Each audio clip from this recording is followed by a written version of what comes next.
Boa tarde, irmãos. A paz do Senhor a todos. Estamos de volta ao estudo sobre escatologia. No domingo passado, nós começamos a falar sobre o estado intermediário, que é um dos assuntos que envolve a escatologia e que também envolve um pouco de antropologia. Então, nessas duas disciplinas, e a gente tem nesse momento de estudar um pouco dessas duas coisas. Na aula passada, eu vou fazer uma rápida recordação, um lembrete aí o que foi a aula passada, e para a gente poder começar a falar um pouco mais nessa aula de hoje. Então, o texto que eu deixei aí foi esse que vocês não estão vendo ali, porque o sol está batendo, que está em Eclesiastes 12:7, que fala: "E o pó volte à terra como era, e o espírito volte a Deus que o deu." Esse é um texto muito usado, principalmente em cerimônias fúnebres, quando o corpo está descendo à sepultura. Normalmente, o mestre da cerimônia ali, o ministro que está fazendo, ele normalmente cita este texto, né? O que nós citamos aí, primeiramente falando um pouquinho o que é o estado intermediário. O estado intermediário é o período entre a morte do nosso corpo e a segunda vinda de Cristo. Então é esse intervalo, quando nós morremos, né, até vir a segunda vinda de Cristo, esse intervalo chama-se estado intermediário. Então, para que a gente fale de estado intermediário, é necessário, a gente pressupõe, pelo menos duas coisas: que existe vida após a morte. Se não existe vida após a morte, não tem estado intermediário. A gente tem que pensar também que vai existir a ressurreição do corpo. Se não existir a ressurreição do corpo, também não tem que se falar em estado intermediário. E a ressurreição do corpo quando? Na vinda de Jesus, a segunda vinda de Jesus. Então, pressupõe quem estuda esse assunto que nós acreditamos em vida após a morte, acreditamos na ressurreição do corpo e acreditamos na segunda vinda de Jesus. Então, a partir disso, a gente começa a estudar, né, esse assunto, estado intermediário. Mas antes de falar especificamente do assunto, nós falamos sobre a questão da constituição do ser humano. Entramos um pouco em antropologia. E sem desenvolver muito, sem aprofundar muito, não é o tema desta aula, mas nós falamos sobre as diversas teorias da constituição do homem. E uma delas é sobre a tricotomia, a outra sobre a dicotomia, a outra sobre a unicotomia. E desenvolvemos um pouquinho, né, cada uma dessas coisas. Quando nós falamos sobre isso, tem esse teólogo, né, o Millard Erickson, que ele diz o seguinte, que essa natureza imortal é que distingue a humanidade de todas as outras criaturas. Nós somos a única criatura de Deus, né, presente na face da Terra, que temos um aspecto imortal. Então, os outros, né, o nosso corpo é mortal, o nosso espírito é imortal. Nesse momento até houve uma primeira conversa, que nós não vamos falar sobre isso hoje também, que é sobre a questão dos animais. Se animal tem alma, se não tem alma, se a alma do animal é imortal, se não é imortal. E nós desenvolvemos um pouco, principalmente quando se fala em tricotomia, que se fala sobre corpo, sobre alma e sobre espírito, né? Quem acredita na tricotomia, e vale a pena abrir e fechar um parênteses aqui, que são muitos os teólogos que aceitam a tricotomia, que defendem a tricotomia, né? Tem muitos teólogos que defendem a dicotomia e outros que defendem a unicotomia. E são pessoas sérias. São pessoas que merecem o respeito, são pessoas estudiosas, são pessoas que citam a palavra de Deus como base para os seus argumentos. Portanto, nós não estamos aqui dizendo o seguinte, dando risada para quem é de tal linha ou de tal linha, dizendo que a nossa linha é a única linha que deve ser observada. Por isso, nós mostramos as três linhas, citamos os textos, os argumentos a favor e os argumentos contra, né? É claro que eu tenho a minha posição a partir disso, mas cada um de vocês podem assumir as suas posições. Uma coisa eu digo para que vocês fiquem muito tranquilos: Independentemente da posição que vocês têm, a salvação vem pela fé em Jesus Cristo, e não por ser da tricotomia, dicotomia, unicotomia, se é pré-milenista, pós-milenista, se não é milenista de jeito nenhum, enfim, essas coisas são importantes a gente estudar, estão na palavra de Deus, mas em momento algum a palavra de Deus afirma que a salvação vem da interpretação de cada uma delas. A salvação vem pela nossa fé em Jesus como nosso Salvador. Se assim você acredita, creia que você está salvo. E a partir disso, são momentos que a gente procura estudar para melhor nos posicionarmos frente às coisas da vida e frente também à nossa relação com Deus e com os irmãos, né? Então, falamos sobre tricotomia, né? Falando que a tricotomia é aqueles que acreditam que a nossa Constituição é feita de corpo, de alma e de espírito. E aqui citamos os textos bíblicos nos quais os defensores dessa doutrina eles se baseiam. Depois falamos sobre a dicotomia. A dicotomia é aqueles que creem que a nossa Constituição, a Constituição do homem é feita de apenas corpo e alma ou espírito, que são sinônimos, que é a mesma coisa. Então, nós temos a parte do corpo, a parte de alma ou espírito. Quem defende essa posição tem os vários textos, mostrando que muitas vezes o autor do texto, ele fala dessa parte imaterial, chama essa parte imaterial de alma, às vezes chama de espírito, sem fazer muita distinção do que é uma coisa e do que é outra.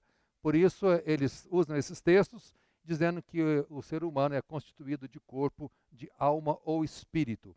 Depois, os unicotomistas, eles entendem que o ser humano ele é indivisível, ele é uma coisa única. Essa coisa única, ela não tem partes, ela tem aspectos. Então, tem um aspecto físico, que é o corpo, e tem um aspecto que é matéria, né? Um aspecto físico que é matéria, e um outro aspecto que é imaterial, né, que seria a nossa parte de alma e espírito. É imaterial, né? Tem hoje vários teólogos que têm defendido muito mais essa posição de unicotomia, dizendo então que o ser humano é uma unidade psicossomática indivisível, né? Uma das pessoas que defendem essa posição é o George Lade. Ele diz o seguinte, que a pesquisa moderna tem reconhecido que termos como corpo, como alma e espírito não são separáveis ou diferentes do homem, mas diferentes modos de considerar o homem todo. Então, o homem é uma única coisa. E aí tem também os textos que são usados para defender essa posição. Um deles está em Gênesis 2:7, fala, então formou o Senhor Deus ao homem do pó da terra, e lhe soprou nas narinas e o fôlego de vida, soprou nas narinas o fôlego de vida, e o homem passou a ser alma vivente, uma coisa única. E aí depois tem outros textos que eles usam para defender essas posições. Depois entramos um pouquinho sobre o que é indispensável para estudarmos o estado intermediário. Basicamente, eu já falei no início, que é crer que existe vida após a morte, crer na ressurreição do corpo e crer na volta de Jesus Cristo. Portanto, os materialistas não tem sentido eles estarem estudando este tema, porque os materialistas entendem que tudo que tem no homem é matéria, só matéria, não tem nada imaterial no homem. E, portanto, na morte há um desaparecimento total, completo, não tem que se falar em vida após a morte. Então, para esses que não falam em vida após a morte, não tem sentido estudar esse assunto. Os espíritas, por outro lado, eles não acreditam na ressurreição do corpo. Vocês sabem que o espírita acredita na reencarnação sucessiva, nas diversas reencarnações. Para quê? Para que o espírito vá se aperfeiçoando. A um ponto de que o espírito, quando chega num estado perfeito, ele não precisa mais do corpo, né? Portanto, o corpo, na visão espírita, ele é um mal necessário para o aperfeiçoamento do espírito. Uma vez que o espírito está aperfeiçoado, não há que se falar mais em reencarnação e, portanto, não há que se falar em ressurreição de corpo. Essa é a visão espírita. Portanto, para eles também não tem sentido estudar estado intermediário, né? E por fim eu coloquei que ainda aqueles que questionam a necessidade da ressurreição. Esses aceitam, acreditam que há algo imaterial, uma alma e um espírito, mas que essa alma e espírito, elas estão puras. E se elas estão puras, não tem sentido você aguardar a ressurreição do corpo, que o corpo é mau. Então, eles dão graças a Deus pela morte, porque a morte é como se você estivesse libertando o espírito de uma prisão que é o corpo que é mau. Então, uma vez que você morre, esse espírito é libertado, e aí não se fala em ressurreição do corpo, porque seria voltar a uma coisa que era indesejada, né? Então, para eles, esses também questionam essa necessidade da ressurreição do corpo. E aí, Anthony Huckman, que é um dos teólogos que a gente tem usado neste estudo, ele diz o seguinte: o homem não é totalmente homem sem corpo. Portanto, aqueles que pensam que a alma vai seguir depois sozinha, sem corpo, vai ficar incompleto. Se fosse assim, ficaria incompleto. Ele diz: o homem não é totalmente homem sem corpo. A esperança escatológica central das Escrituras em relação ao homem não é a simples existência continuada da alma, conforme o pensamento grego, mas é a ressurreição do corpo. Então é preciso, para você continuar pensando num homem completo, no homem como um todo, é necessário que se tenha a ressurreição do corpo, né, futuramente, para que ele volte a ser completo.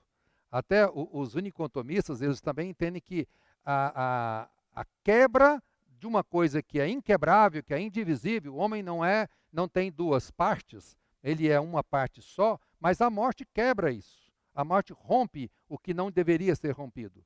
E aí se aguarda um momento para que isso volte outra vez a ser uma coisa só na ressurreição do corpo. E aí, a partir disso, dessas primeiras considerações, nós falamos que a linha, citamos algumas linhas, e vamos, a partir de hoje, agora, nessa aula, citar algumas linhas de pensamento sobre esse estado intermediário. Citamos na aula passada ainda sobre o sono da alma, né? Aqueles que acreditam que na morte, para onde, né, a pergunta que foi feita no domingo passado pela irmã Salete, eu falei: vem domingo que vem que nós vamos falar sobre isso, né? Não dei nenhum spoiler para ela, não. Ela está aqui e vai sair daqui sabendo, né? Os adventistas e os testemunhas de Jeová, né, quem já foi num sepultamento de alguém adventista, vai perceber o que se fala no sepultamento, que eles entendem o seguinte, que no momento da morte, né, o corpo e a alma ficam juntos, né? A alma não vai para um lugar e o corpo fica aqui. Eles estão juntos e a alma passa a dormir. É o sono da alma. Naquele momento, até a vinda de Jesus, quando haverá a ressurreição do corpo, a alma acorda, e acorda a alma e o corpo, e voltam a ser uma coisa só. Então, eles entendem, eles falam sobre o sono da alma, né? E aí tem vários textos que eles usam, né, citando o sono da alma. Isso é só para os salvos. Para os não salvos, entendem eles que há uma aniquilação completa, né, tanto do corpo como da alma. Então, na visão deles, não tem uma condenação eterna, tem apenas o paraíso, né, o céu, a bênção eterna para os salvos. Para os não salvos, é uma destruição, um aniquilamento completo. Essa é a visão também dos aniquilacionistas. Alguns textos, citei alguns textos que eles se baseiam, e são vários textos, e aparentemente a gente fica assim, será que esse pessoal tem razão ou não tem razão? Porque, por exemplo, citei em João 11, né, aí está o texto, fala, isso dizia e depois lhes acrescentou, nosso amigo Lázaro adormeceu, mas vou para despertá-lo. Aquele episódio de quando Lázaro morre, e eles vão até Jesus, falam, Jesus, Lázaro morreu. Não, Lázaro não morreu, Lázaro está dormindo, eu vou lá para despertar ele. Bom, se está dormindo, né, está tudo bem com ele. E aí Jesus fala, não, Lázaro morreu. Então, eles falam o seguinte, se Jesus usa a palavra está dormindo no lugar da morte, é porque há o sono da alma, né? Mesma coisa aconteceu com a morte da filha de Jairo, que Jesus fala assim, não, ela não morreu, ela está dormindo. E aí fala que vai despertá-la do sono. Então, enfim, existem alguns textos que são usados por eles para dizer que a alma está dormindo.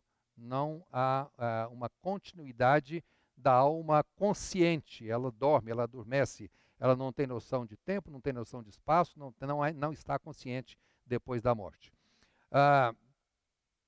Mas a gente percebe que esses textos aí, os argumentos contrários, né, que nós citamos aqui, desses argumentos contrários, a gente mostra que, na verdade, quando se usa a palavra dormir no lugar de morreu, né, está dormindo e não que ele morreu, isso é um eufemismo, é uma maneira de você não chocar. Né? Às vezes a gente usa uma palavra que para não chocar o ouvinte, né, da realidade, então se fala uma outra palavra mais branda.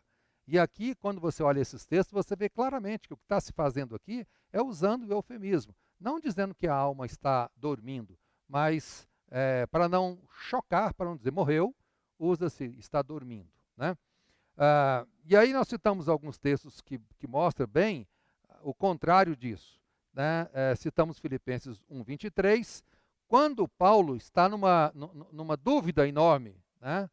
Ele fala assim, eu não sei se eu quero morrer ou se eu quero viver. Né? E ele diz o seguinte, Filipenses 1:23, ora, de um lado e de outro estou constrangido. Tenho o desejo de partir e estar com Cristo, que é incomparavelmente melhor.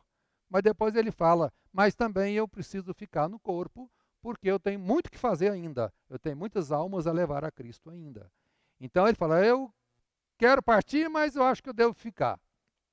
Quando ele fala em partir, ele usa assim, desejo de partir e estar com Cristo. Se é desejo de partir e estar com Cristo, ele não vai estar dormindo. Né? Ele vai estar consciente, que é incomparavelmente melhor. Então aqui você percebe que tem duas coisas. Ele existe, a alma existe, está consciente a ponto de fazer comparação. Quem faz comparação é quem está perfeitamente consciente da sua vida. E ele fala, é incomparavelmente melhor. Se ele tem essa capacidade de dizer assim, eu quero estar com Cristo já, e sei que isso é melhor, é porque não tem sentido falar que depois da morte vai estar... Se estivesse dormindo, ele não ia falar que é incomparavelmente melhor, nem que estaria com Cristo, mas que ele estaria dormindo. Né? Lucas 23:43, a mesma coisa quando Jesus fala para o ladrão na cruz. Jesus lhe respondeu, em verdade te digo que hoje estarás comigo no paraíso. Ora, quando ele fala comigo no paraíso, pressupõe existência e consciência, as duas coisas. Você vai estar comigo no paraíso hoje. Então você não vai estar dormindo hoje. Hoje você já vai estar no paraíso. Né? Então pressupõe essas duas coisas. Né? E aí tem outros argumentos aqui, né? Que nós... aliás, eu vou citar, eu vou ler aqui Atos 6, 9 a 11. Apocalipse 6, de 9 a 11. Quando fala especificamente das almas, né? Quando ele abriu o quinto selo, vi debaixo do altar as almas daqueles que tinham sido mortos por causa da palavra de Deus e por causa do testemunho que sustentavam. Olha bem, no começo. Quando ele abriu o quinto selo, vi debaixo do altar as almas daqueles que tinham sido mortos por causa da palavra de Deus. Onde é que estavam essas almas?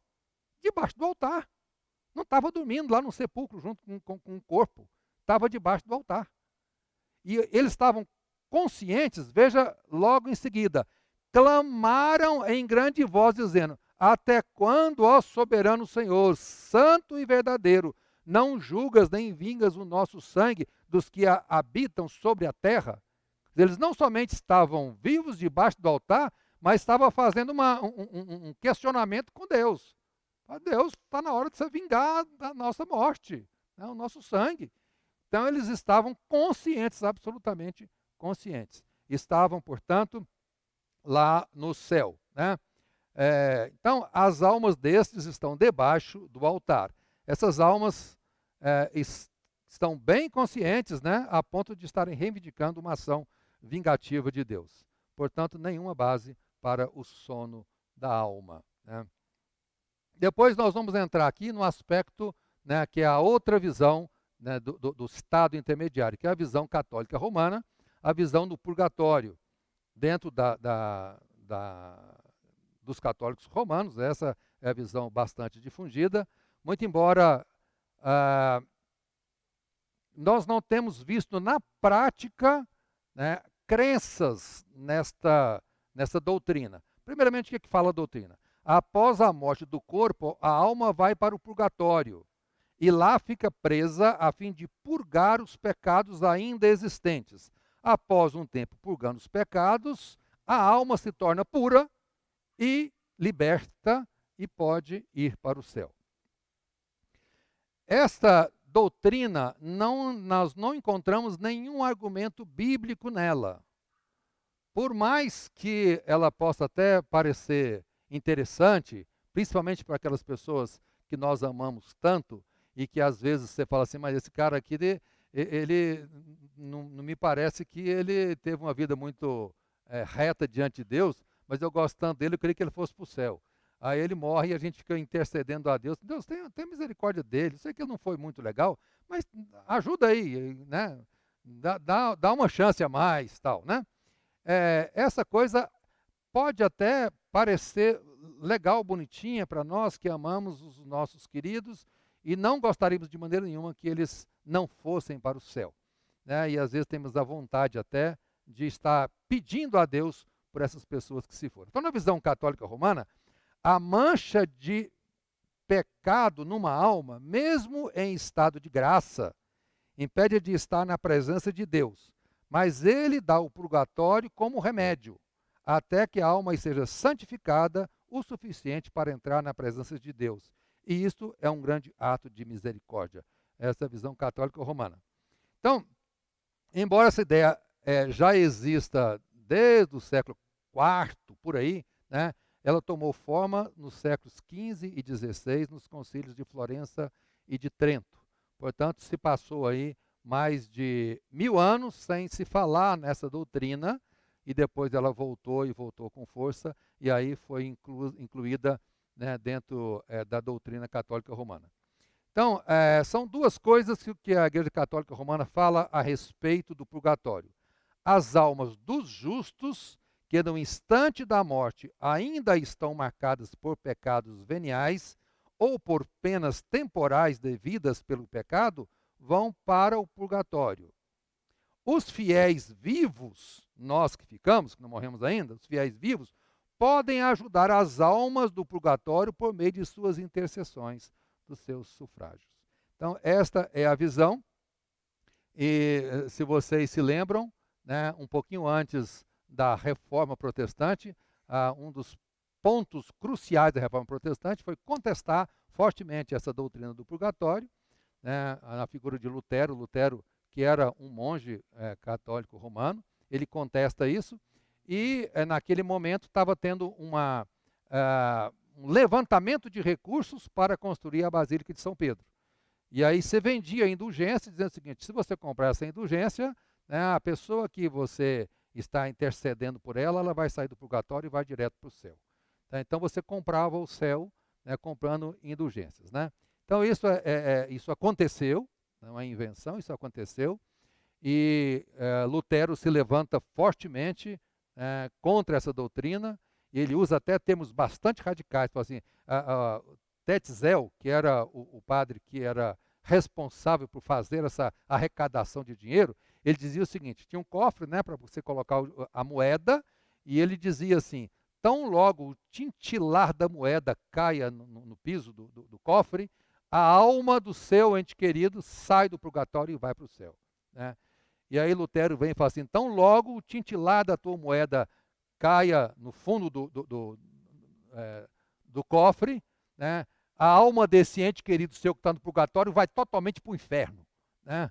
Então ele já estava assim, bem radical, para poder dar um choque nessas pessoas. Bom, muito bem.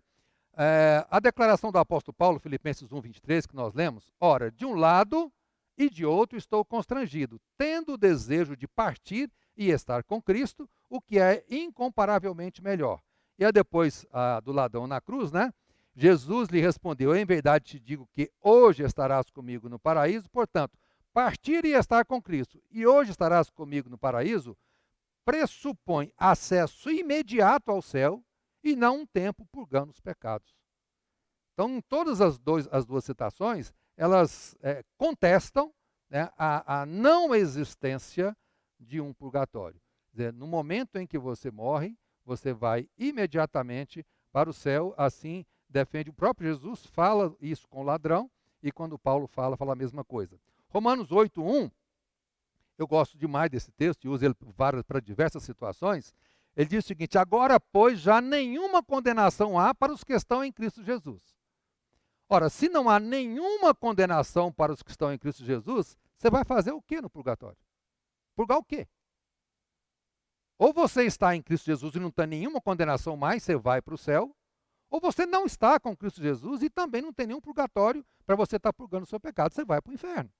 São os dois únicos caminhos. Não tem um terceiro lugar que seria um purgatório, ao invés de céu e inferno, tem um purgatório para você purgar os seus pecados. Não há nenhum texto bíblico que possa dar sustentação a essa doutrina. Muito bem. Aí vamos para o terceira visão, terceira ideia do que vai acontecer durante esse período do intermediário, né? Que é paraíso, ou seio de Abraão, ou inferno. Quer dizer, as almas, durante esse período intermediário, elas estarão ou no paraíso, que é também chamado de seio de Abraão, ou estarão no inferno, que no Novo Testamento é chamado de Hades, né? Então, após a morte, o corpo fica na sepultura, ou em outro lugar, aqueles que foram cremados, foram desintegrados, aí não sei de que jeito, afogados no mar, enfim, as diversas situações em que um corpo pode virar, né? Então, este corpo fica aqui na terra e a alma vai para o paraíso, que são para os salvos, a alma dos salvos vão para o paraíso, e a alma dos não salvos vão para o inferno. Este é o estado intermediário das nossas almas. No entanto, este estado intermediário, pois ainda não é a situação definitiva e nem o lugar definitivo. Eu vou ler outra vez que, no entanto, o estado intermediário que nós estamos falando, isso não é uma situação definitiva. Por isso que se chama de estado intermediário e não estado definitivo. Nós ainda vamos estudar, dentro de escatologia, depois, quando terminar o estado intermediário, para onde as almas vão e para onde, né, aonde as almas, enfim, vão com o corpo ressuscitado, né? Que aí sim é depois do juízo final que tem o lugar definitivo para cada uma dessas coisas irem. Mas nesse momento nós estamos falando sobre o estado intermediário. No estado intermediário, o corpo fica para trás, né, integrado, desintegrado, do jeito que for, o corpo fica para trás, e a alma dos salvos vai para o paraíso, e a alma dos não salvos vai para o inferno. Esses são lugares onde as almas aguardam a ressurreição do corpo. Na ressurreição, as almas retornam aos corpos para serem submetidas ao juízo final e serem definitivamente encaminhadas para o destino final. Isso aí será assunto de outras aulas no futuro, né? Então, entenderam? Né? Morremos, corpo fica para trás, a alma, dois lugares. Ou vai para o paraíso, né, seio de Abraão, ou vai para o inferno, Hades. Quando vier a ressurreição dos corpos, né, as almas se juntam aos corpos e aí tem o juízo final. No juízo final, e aí então vai ter, já não tem mais estado intermediário, tem destino definitivo final e cada um vai ir para um lugar que depois será dito na aula seguinte para onde é, não sei se é na aula seguinte, em uma das aulas seguintes, aonde é esses lugares. Olha o que João Calvino diz. Para os crentes, o estado intermediário é tanto de bênção como de expectação. Por causa disso, a bênção é provisória e incompleta. Então, nesse momento de estado intermediário, não há a bênção completa para os salvos. Por quê? Porque está faltando o corpo. Só tem a alma. O corpo não ressuscitou ainda. E por isso, nós vemos aqui até no que o Huckman estava falando, que o homem ele só é completo quando há corpo e alma, que é uma coisa indivisível que quando se divide, ele fica aguardando o momento de se voltar a ser de novo uma coisa só, ser completo. Por isso, João Calvino ele fala que uma bênção para os salvos é uma bênção provisória e ainda incompleta, que ela se completará um pouco mais na frente, né? Então, os textos que são usados para defender este pensamento. Vocês vão abrir aí em Lucas 16, 19 a 31, que é a parábola do rico e o mendigo, né? Eu gosto que vocês abram as suas Bíblias, senão, de qualquer maneira, eu estou projetando ali para a gente não perder muito tempo.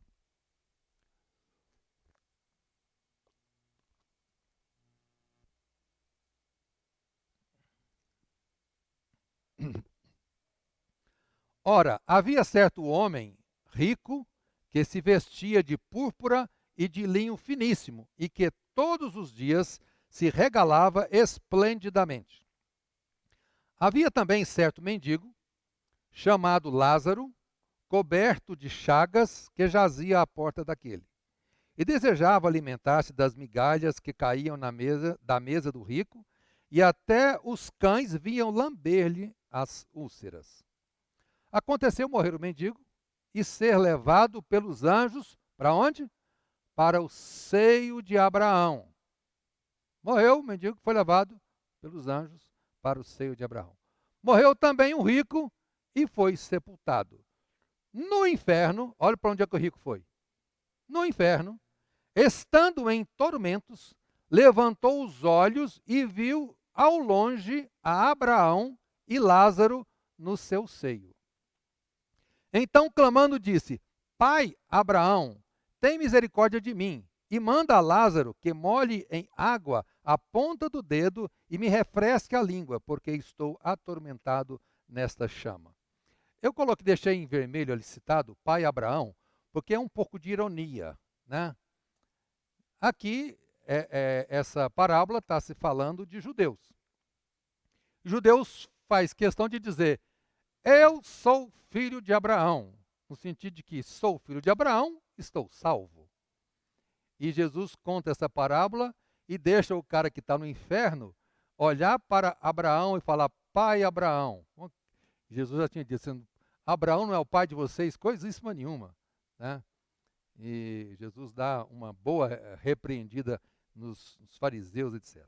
Por isso eu deixei assim: Pai Abraão, tem misericórdia de mim. Então, nessa hora, é muito fácil chamar Abraão de pai, né? Mas na hora que está vivendo para viver o evangelho para valer, aí cada um quer fazer o que quer e esquece, né, que tem que, de fato, honrar e ser filho de Abraão, né? Disse, porém, Abraão: filho, que para mim também é uma certa ironia, né?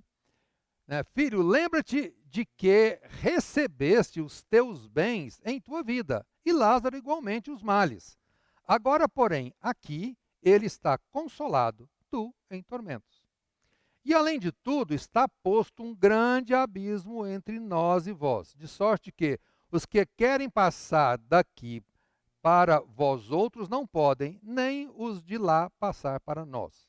Então replicou: Pai, eu te imploro que o mandes à minha casa paterna, porque tenho 5 irmãos, para que lhes dê testemunho, a fim de não virem também para esse lugar de tormento. Respondeu Abraão: eles têm Moisés e os profetas, ouçam-nos. Eles têm a palavra de Deus, nós temos a palavra de Deus, nós temos os nossos ministros que ministram a palavra de Deus, né? Então nós temos muita gente para falar a verdade. Se você não crê nesses que estão falando a verdade, você vai crer em quem? Aí ele fala assim: olha, eles têm Moisés e têm os profetas, ouçam eles. Mas ele insistiu: não, pai Abraão, se alguém dentre os mortos for ter com eles, arrepender-se-ão. É preciso de um morto aparecer para falar, porque ninguém acredita em Moisés, ninguém acredita nos profetas, ninguém acredita em Cristo, ninguém acredita na palavra de Deus, vai acreditar em morto? E Jesus fala assim: Abraão, porém, lhe respondeu: se não ouvem a Moisés e aos profetas, tampouco se deixarão persuadir, ainda que ressuscite alguém entre Então, muito bem. Olhando para esse texto, algumas conclusões a gente pode tirar. Os dois morreram. O rico vai para o inferno. E o mendigo vai para o seio de Abraão. O que é o seio de Abraão? Paraíso. Os dois estão conscientes quanto à doutrina do sono da alma. Estão olhando e conversando e falando, estou aqui em tormento, faz isso. Então ele está existente e está consciente. Então não tem que se falar em sono da alma. Não há possibilidade de mudança de destino. Há um abismo colocado entre as partes. Daqui ninguém pode passar para lá, de lá ninguém pode passar para cá. O que é o purgatório? O purgatório é mudança de destino. Você está indo para um lugar e depois um monte de prece e purgando os seus pecados ali, aí você muda de destino. Também, que mostra aqui que não tem como ter purgatório, porque não há como mudar de destino. O destino já está estabelecido no momento da sua morte e não há como passar de um lado para o outro, né? Os dois vão imediatamente para os seus devidos lugares. Não há possibilidade de comunicação entre eles, nem com outras pessoas ainda vivas. Portanto, se você escutar, ouvir uma voz e falar assim, que essa voz aqui é do fulano que morreu, né, que veio falar comigo, não é não. Não é não. Ou é fruto da sua imaginação, ou é Satanás que está tentando te induzir a algum erro, tá? Então, que a palavra de Deus diz o seguinte: não há como alguém que morreu voltar para dar um recado qualquer para quem está aqui na Terra. Até parece bonitinho aquele filme Ghost, né? Que todo mundo viu, uma coisa amorosa, né? Que a alma volta para poder ainda ter momentos com a sua amada, aquela coisa toda. É romântico, é muito bonitinho, né? Mas não tem nada a ver com a palavra de Deus. Nada, nada, nada a ver com a palavra de Deus. Você pode até gostar do filme, mas assim, olha, eu sei que espiritualmente isso não tem base alguma, né? Ninguém vai voltar aqui na Terra para contar para você como é que é lá, né? Ou para poder te dar um recado.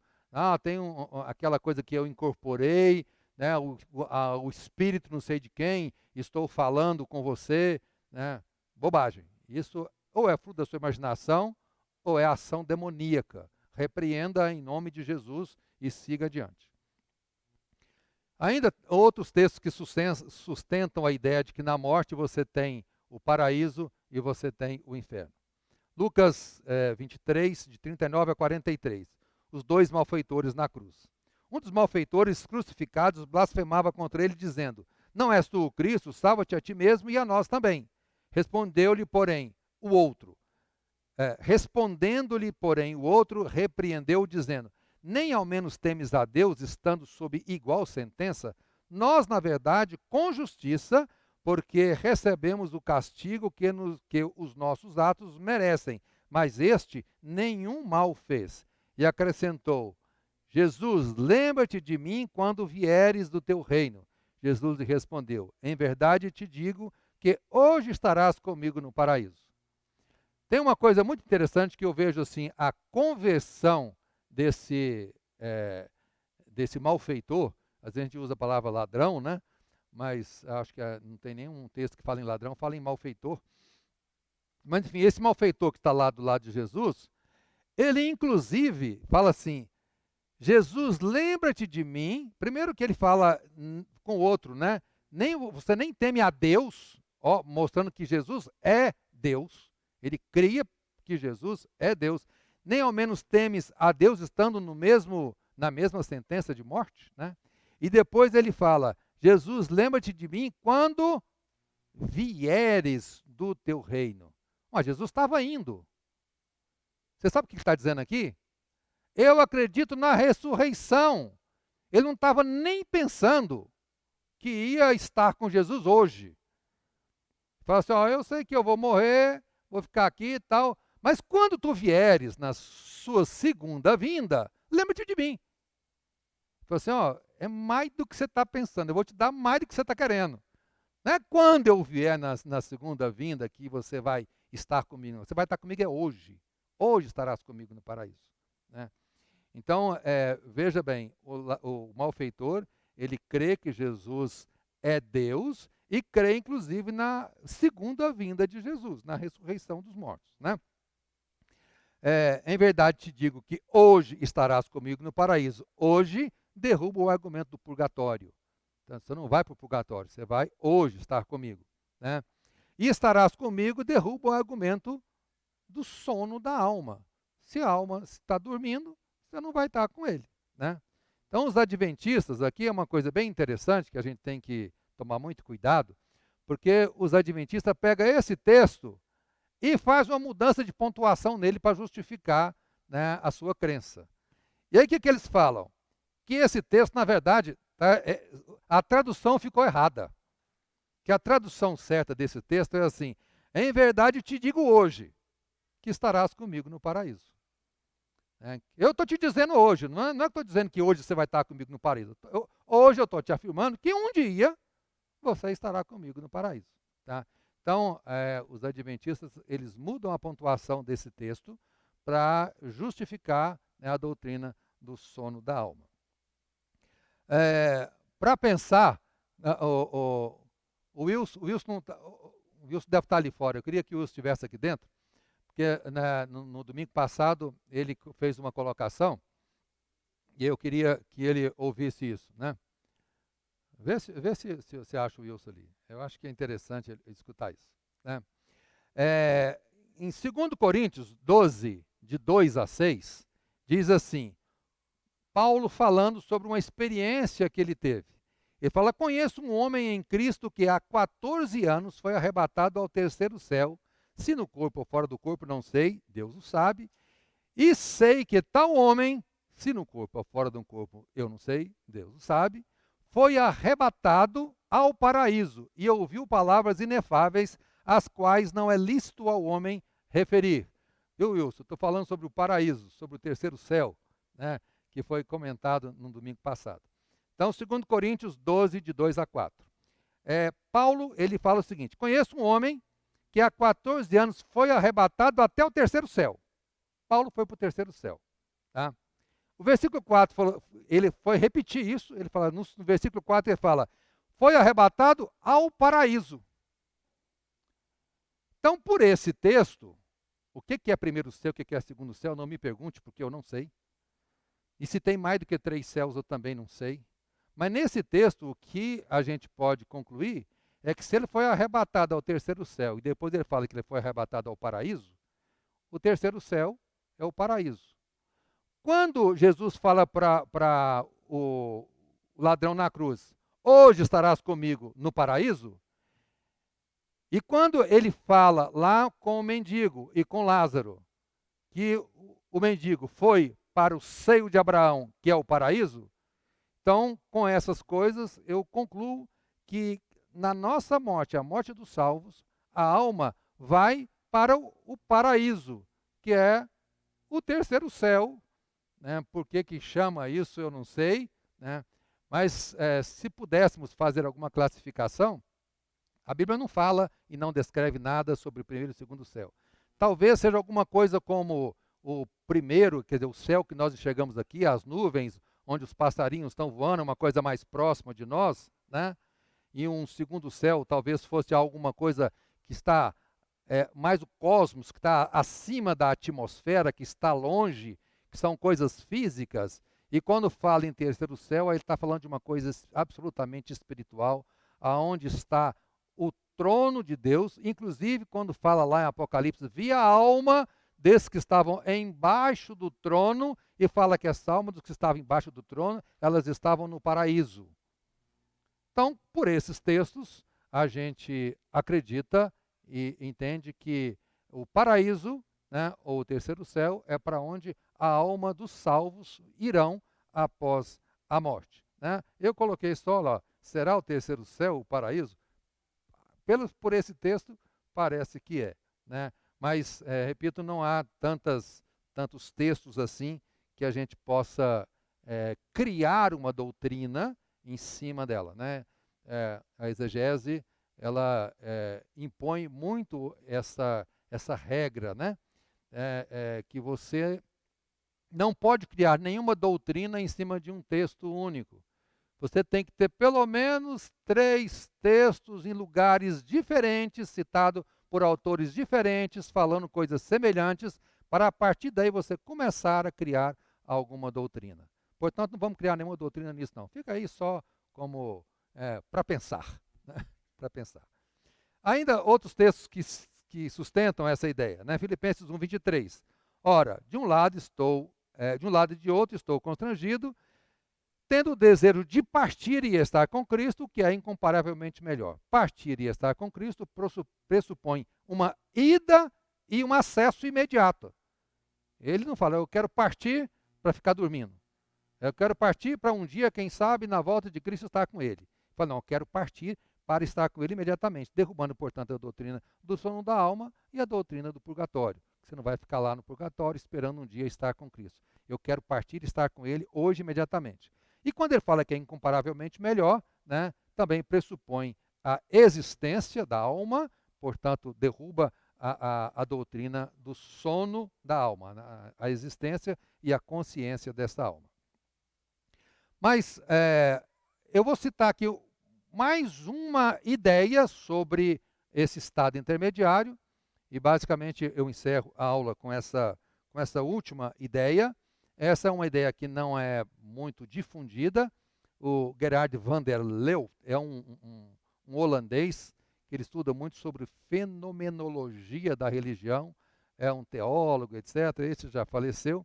Ele sustenta que após a morte somente existe uma perspectiva escatológica para os crentes. Também um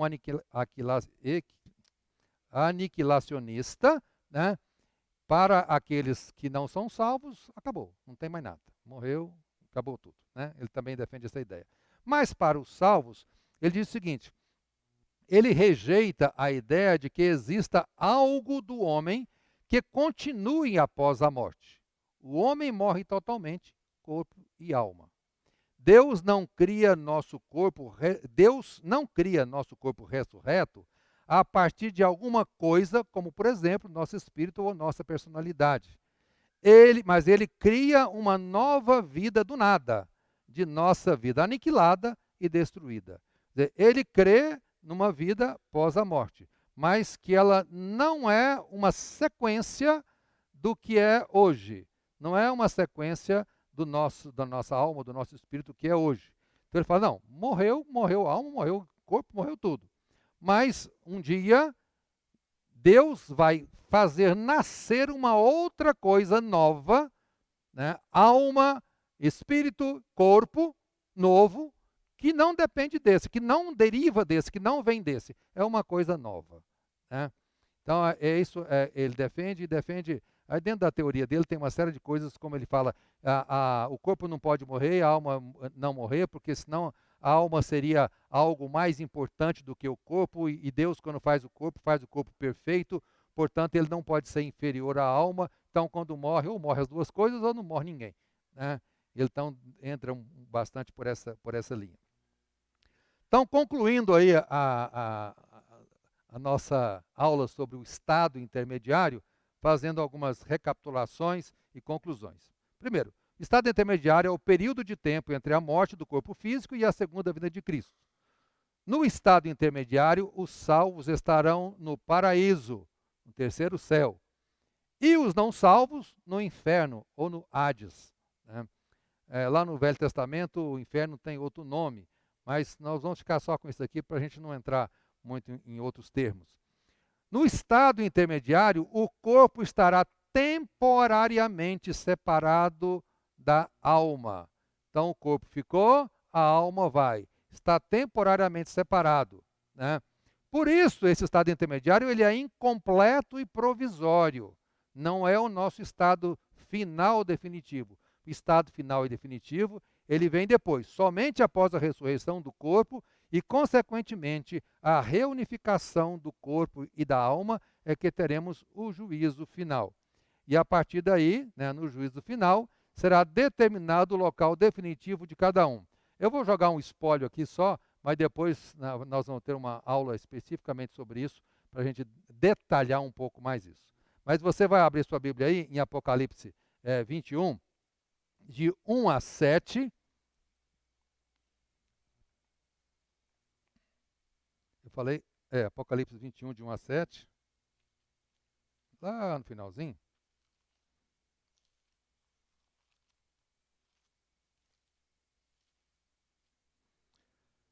Vi novo céu e nova terra, pois o primeiro céu e a primeira terra passaram, e o mar já não existe.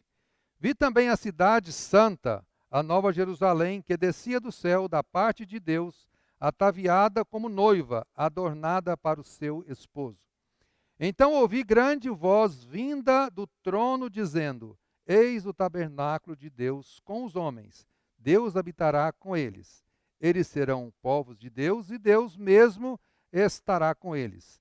E lhes enxugará dos olhos toda lágrima, e a morte já não existirá, já não haverá luto, nem pranto, nem dor, porque as primeiras coisas passaram.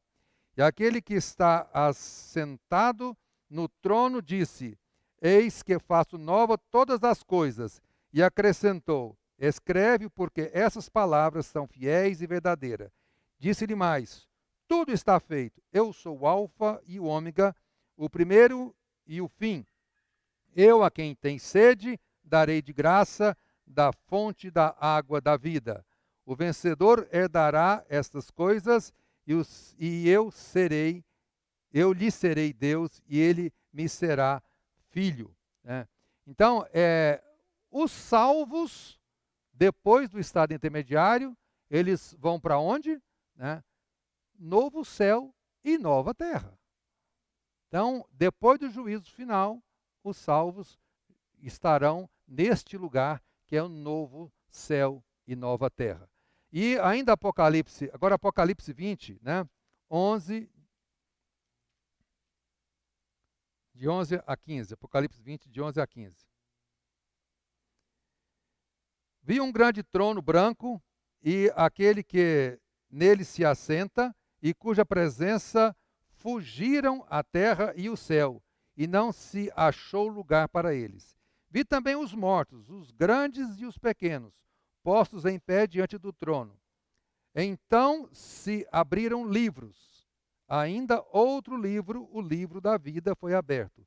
E os mortos foram julgados segundo as suas obras, conforme o que se achava escrito nos livros. Deu o mar os mortos que nele estavam. A morte e o além entregaram os mortos que neles havia, e foram julgados um por um segundo as suas obras.